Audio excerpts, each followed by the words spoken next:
है कि समुद्र से कुछ अजीबोगरीब क्रिएचर्स निकलकर शहर की तरफ बढ़ रहे हैं और उन्हें पैरासाइट्स का नाम दिया गया है। फिर हम एक आदमी को देखते हैं जो कि अपने कमरे में सोया होता है और उनमें से एक पैरासाइट रेंगता रेंगता उसके कान के अंदर चला जाता है। वो आदमी बहुत तड़पता है और उसके बाद फिर से नॉर्मल होकर सो जाता है। अब हमें एक लड़का दिखाया जाता है जिसका नाम शिनची था। वो रात को अपने कमरे में हेडफोन्स लगाकर गाने सुन रहा होता है। वो पैरासाइट उसके कान में घुसने की कोशिश करता है लेकिन उसे घुसा ही नहीं जाता। अब वो उसके नाक के पास चला जाता है। शिनची को खारिश होती है तो वो समझता है कि वो कीड़ा है, तो वो उसे पकड़कर दूर फेंक देता है। वो उसको मारने के लिए आगे बढ़ता है लेकिन तभी वो पैरासाइट उसके हाथ पर काट कर उसके हाथ के अंदर चला जाता है। तभी उसकी मॉम भी वहाँ पर आ जाती है तो वो उनसे कहता है कि देखें मेरे हाथ में कुछ चला गया है। और जब उसकी मॉम उसका हाथ देखती है तो वो बिल्कुल ठीक होता है। अब अगली सुबह हमें दिखाया जाता है कि शिनची नाश्ते की टेबल पर बैठा होता है तो उसे अपने हाथ में बहुत अजीब फील होता है। और फिर दूसरी तरफ हमें वो आदमी दिखाया जाता है जिसके कान में स्टार्टिंग में एक पैरासाइट चला गया था। वो अपनी बीवी के सामने आकर खड़ा होता है और अपना मुंह खोल लेता है। उसका मुंह बहुत ही खौफनाक और बहुत ही बड़ा था और वो अपनी बीवी का सर अपने मुंह में लेकर अपना खौफनाक मुंह बंद कर लेता है और ये सब उसी पैरासाइट की वजह से हो रहा था। फिर हमें शिनची दिखाया जाता है जो कि स्कूल जाते हुए रास्ते में अपने दोस्त से मिलता है। वो भी उसमें काफी अजीब हरकतें नोट करती है और जब वो स्कूल पहुंच जाता है तब भी उसके साथ बहुत कुछ अजीब हो रहा था, जैसे उसके राइट हैंड में काफी पावर आ गई हो। वो घर आता है और अपना हाथ काटने की कोशिश करता है लेकिन उसका हाथ मूव करने लगता है और उसे रोकता है। और फिर हम देखते हैं कि उसका हाथ एक क्रिएचर में बदल गया है और वो शिनची से बातें भी कर रहा था। फिर हम देखते हैं कि वो शिनची की बुक्स भी पढ़ा करता था और उसका लैपटॉप भी यूज किया करता था क्योंकि वो इंसानों के रहने के तरीके जानना चाहता था। जब इसने शिनची की बॉडी में घुसने की कोशिश की थी तो शिनची ने इसे आगे जाने से रोक लिया था, इसलिए अब ये सिर्फ राइट हैंड में था और उसी हाथ को कंट्रोल कर रहा था। ये अपना नाम मिकी बताता है और कहता है कि तुम मुझे कभी मत काट क्योंकि मैं तुम्हें कुछ नहीं कहूंगा, तुम मेरे होस्ट जो हो। अब हम देखते हैं कि शिनची और मिकी में दोस्ती होने लगी थी लेकिन बाकी सब लोग जिनको पैरासाइट्स ने इन्फेक्ट किया था वो पूरे शहर में बहुत तबाही मचा रहे थे और इंसानों को मारकर खा रहे थे। दूसरी तरफ मिकी शिनची को खींचकर एक रेस्टोरेंट की तरफ ले जाता है। वहाँ पर भी बहुत सारे इन्फेक्टेड लोग यानी पैरासाइट्स इंसानों का गोश्त खा रहे थे। वो शिनची को देखते हैं तो उन्हें लगता है कि ये भी इन्फेक्टेड है और उससे भी वो गोश्त देते हैं। लेकिन जब उन्हें पता चलता है कि पूरी तरह से तो इन्फेक्ट नहीं हुआ बल्कि ये अभी भी इंसान है तो वो उसे ही मारने के लिए आगे बढ़ते हैं। लेकिन मिकी उनको आगे से मारता है और शिनची की जान बचा लेता है क्योंकि अगर शिनची मर जाता तो वो खुद भी मर जाता और ये उसने अपने फायदे के लिए किया था। अब न्यूज आती है कि शहर के लोग मारे जा रहे हैं और किसी को कुछ समझ नहीं आ रहा कि इन्हें मारने वाला है कौन, क्योंकि पैरासाइट्स अपना ये काम बहुत होशियारी और छुप के कर रहे थे। शिनची मिकी से कहता है कि तुम अपने साथी पैरासाइट्स को क्यों नहीं कहते कि इंसानों को मत खाएं। तो मिकी उससे कहता है कि तुम भी तो सब्जियों और जानवरों के गोश्त को खाते हो, तो इसी तरह हम लोगों का खाना इंसान ही है, तो इसमें बुरी बात क्या है। अब मिकी को पता चल जाया करता था कि उनके आसपास कौन सा पैरासाइट है। तो जब शिनची स्कूल जाता है तो वो उसे बताता है कि तुम्हारे पास एक और पैरासाइट, और वो कोई और नहीं बल्कि उसकी टीचर थी। वो टीचर जब शिनची को देखती है तो उससे भी पता चल जाता है कि इन्फेक्टेड है, लेकिन वो कहती है कि तुम्हें मुझसे डरने की कोई जरूरत नहीं है क्योंकि मैं इंसानों को नुकसान नहीं पहुंचाना चाहती, बल्कि मैं उनके तरीके इसलिए पढ़ रही हूँ ताकि इंसानों जैसी क्वालिटीज हमेशा मुझ में रहें। वो उसे दो और पैरासाइट्स के पास लेकर जाती है, एक स्टूडेंट होता है और एक पुलिस ऑफिसर। वो बताती है कि ये पुलिस ऑफिसर मेरा हस्बैंड है और हमारा बेबी होने वाला है और वो बेबी बिल्कुल नॉर्मल इंसान होगा। तो हम भी इंसानों की तरह ही रहना चाहते हैं, हम किसी को नुकसान नहीं पहुंचाएंगे, किसी को सरेआम नहीं मारेंगे, लेकिन छुप के गोश्त खाना चाहते हैं। तो क्या तुम हमारा ग्रुप ज्वाइन करोगे?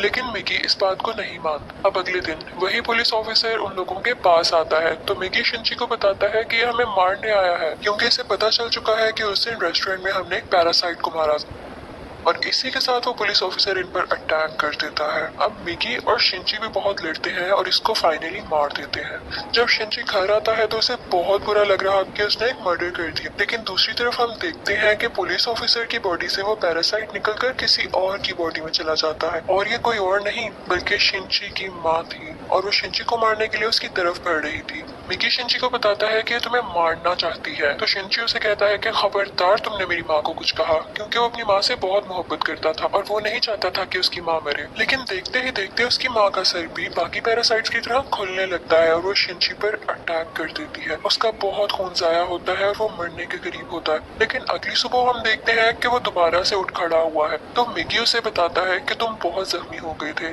लेकिन मैंने अपने सेल से तुम्हारे जख्म को ठीक कर दिया। लेकिन यहाँ बुरी बात ये थी कि अब शिंची की बॉडी में मिकी के सेल्स चले गए थे और अब वो पूरी तरह इन्फेक्ट हो रहा था। अब शिंची अपनी माँ को ढूंढने लगता है लेकिन वो कहीं पर नहीं मिलती, तो वो टीचर के पास जाता है और पुलिस ऑफिसर के बारे में पूछता है, लेकिन वो टीचर भी उसे कुछ नहीं बताती। मिकी उसे बताता है कि अब दिन में मुझे भी 4 घंटे सोने की जरूरत पड़ेगी और उस वक्त मैं तुम्हें बचा नहीं सकूंगा, तुम्हें अकेले ही लड़ना होगा। लेकिन क्योंकि मिकी के सेल्स भी अब उसकी बॉडी में थे तो उसके अंदर मिकी की क्वालिटीज भी आने लगी। खैर, फिर हम देखते हैं कि वही स्टूडेंट जो टीचर ने दिखाया था, जो कि पैरासाइट बन चुका था, वो भी शिंची के स्कूल में ही एडमिशन ले लेता है। वो शिंची का दोस्त बनने का ड्रामा करता है, लेकिन आहिस्ता आहिस्ता सबको पता चल जाता है कि वो पैरासाइट है और फिर वो स्टूडेंट इन सबको मार देता है। इसके बाद वो शिंची की दोस्त को भी मारने पड़ता है, लेकिन शिंची अपनी दोस्त को उठाकर बिल्डिंग से जंप लगा देता है। अब वो टीचर वहाँ पर आती है और वो चाहती थी कि स्टूडेंट मर जाए क्योंकि इसकी वजह से उसका राज भी खुल सकता था। वो वहाँ पर ब्लास्ट करती है लेकिन उसे कुछ नहीं होता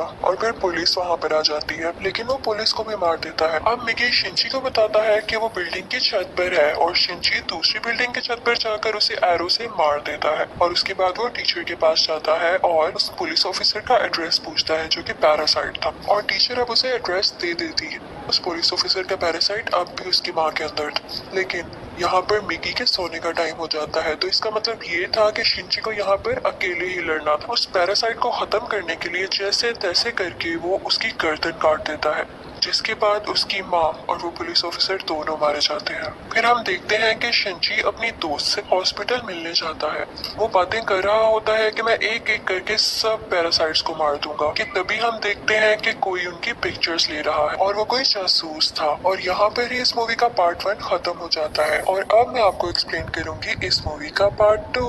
अब पार्ट 2 में उस इंसिडेंट के कुछ महीनों बाद का टाइम दिखाया गया है, जब आर्मी को पता चल जाता है कि इस शहर में कोई पैरासाइट्स हैं जो लोगों पर अटैक कर रहे हैं और वो लोगों को बचाना चाहते थे। फिर वो जेल से एक सीरियल किलर को लाते हैं जो पहचान सकता था कि पैरासाइट कौन है और नॉर्मल ह्यूमन कौन है। उसके सामने एक एक करके लोग लाए जाते हैं तो वो सबको नॉर्मल कह देता है, लेकिन जब उसके सामने शिंची आता है तो वो सोच में पड़ जाता है और काफी सोचने के बाद कहता है कि ये भी नॉर्मल है। अब शिंची जब घर जा रहा होता है तो मिकी उसे बताता है कि हमारे बहुत पास एक पैरासाइट है और वो पास के एक बिल्डिंग में जाते हैं जहाँ पर वो पैरासाइट एक इंसान का गोश्त खा रहा होता है। जब वो पैरासाइट शिंची को देखता है तो उसकी तरफ बढ़ता है, लेकिन मिकी इसे मार देता है। फिर अचानक उसे फील होता है कि जैसे उसके पीछे कोई है और ये कोई और नहीं बल्कि वही आदमी था जिसने पार्ट 1 के एंड में शिंची और मिकी की पिक्चर्स ली थी। और फिर हमें शहर का मेयर दिखाया जाता है जो कि पैरासाइट्स की फेवर में बोलता और बहुत बुरा आदमी था और वो टीचर भी उसके साथ मिली हुई थी। और अब हम देखते हैं कि उस टीचर का बेबी भी हो चुका था जो कि बिल्कुल नॉर्मल ह्यूमन था। वो मेयर जान गया था कि शिंची पैरासाइट्स को मार रहा है तो वो भी उसे मारना चाहता था, लेकिन टीचर उसे मना कर देती है। वो कहती है कि मिकी और शिंची आपस में जुड़े हुए हैं तो मैं देखना चाहती हूँ ये कैसे एक साथ रहते हैं और अगर तुम शिंची को मारोगे तो हमारा पैरासाइट मिकी भी मर जाएगा। और इसीलिए उसी ने शिंची के पीछे वो जासूस भेजा था ताकि उस पर नजर रख सके। शिंची एक दिन चल रहा होता है कि उसे फिर से फील होता है कि उसके पीछे कोई है। वो जासूस उसकी सारी बात सुनता है और उसे कहता है कि तुम्हें अपने बारे में पुलिस को बता देना चाहिए। तो शिंची उससे कहता है कि नहीं, पुलिस में भी बहुत सारे पैरासाइट्स भरे पड़े हैं। उसे यहाँ पता चल जाता है कि इस जासूस को टीचर ने उसके पीछे लगाया है। तो वो टीचर के पास जाता है और कहता है ये तुम सब क्या कर रहे हो, ये करना बंद क्यों नहीं कर देते? तो टीचर उससे कहती है तो तुम हमारे साथी पैरासाइट्स को क्यों मार रहे हो? वो सिर्फ अभी इंसानों को खाना सीख रहे हैं और कुछ देर बाद वो उनको मारना भी बंद कर देंगे। वो चुप हो जाता है और फिर जासूस के पास जाता है और उसे बताता है कि वो टीचर बहुत खतरनाक पैरासाइट है, वो किसी भी वक्त तुम्हें भी नुकसान पहुंचा सकती है तो तुम उससे दूर रहो। लेकिन जासूस उसकी बात पर यकीन नहीं करता। अब अगले दिन वो जासूस उस मेयर से मिलता है। उसे शिंची की बात को टेस्ट करना था कि वो सच बोल रहा है या नहीं, तो इसलिए वो मेयर के रूम में वॉइस रिकॉर्डर लगा देता है। लेकिन मेयर को इस बारे में पता चल जाता है और वो जासूस को मारने का हुक्म दे देता है कि ये अब हमारे लिए नुकसान बन चुका है। वो पैरासाइट को उसके घर भेजता है उसे मारने के लिए, लेकिन वो घर पे नहीं होता तो उसकी बेटी को मार देते हैं। अब दूसरी तरफ शिंची को मिकी बताता है कि तुम पर 5 पैरासाइट्स अटैक करने आ रहे हैं। अब उनकी तरफ एक आदमी बढ़ता है और उसी आदमी के अंदर वो 5 पैरासाइट्स थे।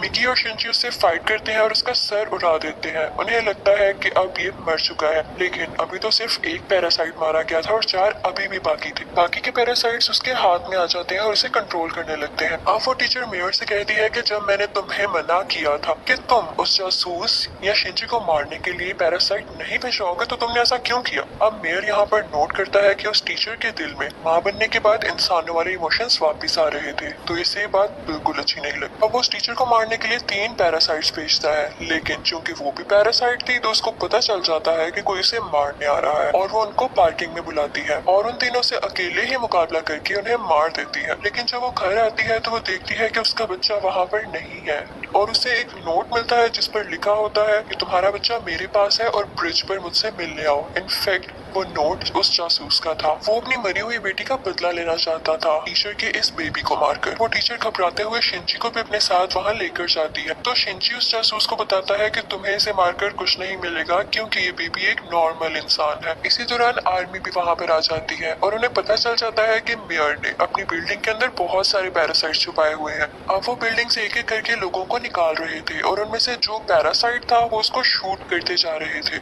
सीरियल किलर भी वहीं पर था और फिर हम मेयर को स्पीच करता हुआ देखते हैं जो बता रहा होता है कि असली मॉन्स्टर्स तो इंसान है जो कि पैरासाइट्स को बिला वजह मार रहे हैं। तो वहाँ पर बैठे हुए आर्मी के सब लोग उसे शूट कर देते हैं जिससे उसकी डेथ हो जाती है। तभी वो सीरियल किलर चिल्लाने लगता है कि ये इंसान था, ये तो बस पैरासाइट्स का साथ दे रहा था। लेकिन जब वो पीछे मुड़ के देखते हैं तो वही आदमी उनके पीछे खड़ा होता है जिसके अंदर 5 पैरासाइट्स थे। सब उसे शूट करते हैं लेकिन उसे कुछ नहीं होता। फिर हम देखते हैं कि जासूस उस बच्चे को फेंकने ही वाला होता। टीचर जब ये देखती है तो अपने बच्चे को बचाने के लिए उसे मजबूरी में पैरासाइट बनना पड़ता है। वो अपना एक हाथ निकालकर जासूस की चेस्ट में घुसा देती है जिसकी वजह से सबको पता चल जाता है कि वो एक पैरासाइट है। पुलिस उस पर मुसलसल शूट करने लगती है और वो जान गई थी कि अब उसकी जान नहीं बच सकती, तो वो अपना बेबी शिंची को पकड़ाने आती है। जैसे ही वो बेबी शिंची को पकड़ाती है बहुत ज्यादा गोलियां लगने की वजह से उसकी फौरन डेथ हो जाती है। यहाँ पर शिंची को अपनी माँ भी याद आने लगती है और उसमें इंसानों वाली फीलिंग्स दोबारा से आने लगती है। अब पुलिस शिंची को अपने साथ इन्वेस्टिगेशन के लिए ले जाती,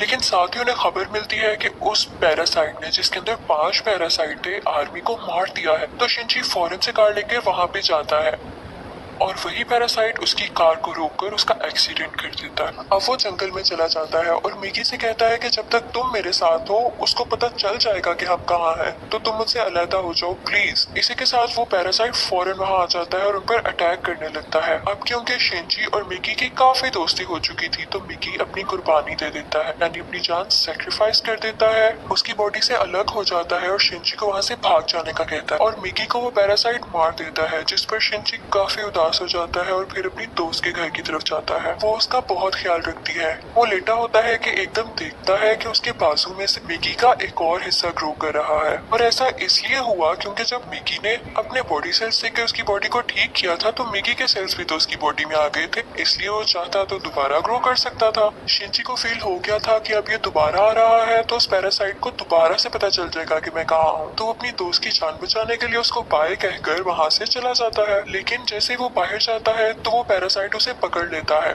लेकिन एक फैक्ट्री में पहुंचकर शिंजी एक केमिकल रोड उसकी बॉडी में घुसा देता है, लेकिन उसे कुछ नहीं हो। तो वो कहता है कि तुम मुझे क्या समझ रहे हो, मैं तो तुम्हें मारकर बाकी इंसानों को भी मार दूंगा और फिर मैं और बाकी पैरासाइट्स इस दुनिया पर रूल करेंगे। वो उसे मारने ही वाला होता है कि मिकी फौरन से उसकी बॉडी में दोबारा ग्रो कर जाता है और उस पैरासाइट पर अटैक कर देता है। इसी के साथ उसकी बॉडी में कुछ होने लगता है और वो तड़पने लगता है। तो मिकी शिंजी को बताता है कि जिस रोड से तुमने इसको मारा उस पर बहुत केमिकल्स लगे हुए और अब पैरासाइट्स इसकी बॉडी में नहीं रहना चाहते और एक एक करके सब पैरासाइट्स उसकी बॉडी छोड़ देते हैं और अब सिर्फ उसकी बॉडी का ढांचा बाकी रह गया। तो शिंजी वो उठाकर नीचे आग में फेंक देता है जिससे फाइनली उसकी डेथ हो जाती है। अब हमें काफी दिन बाद का टाइम दिखाया जाता है जब सब कुछ नॉर्मल हो चुका है। तो मिकी शिंजी से कह रहा होता है कि अब जैसा कि इस दुनिया में कोई भी पैरासाइट नहीं रहा तो हमें भी साथ नहीं रहना चाहिए, मैं तुमसे अलग हो जाऊंगा। लेकिन शिंजी उसे मना कर देता है तो मिकी खुद ही अपने आप को खत्म कर लेता है और शिंजी का हाथ वापस से अपनी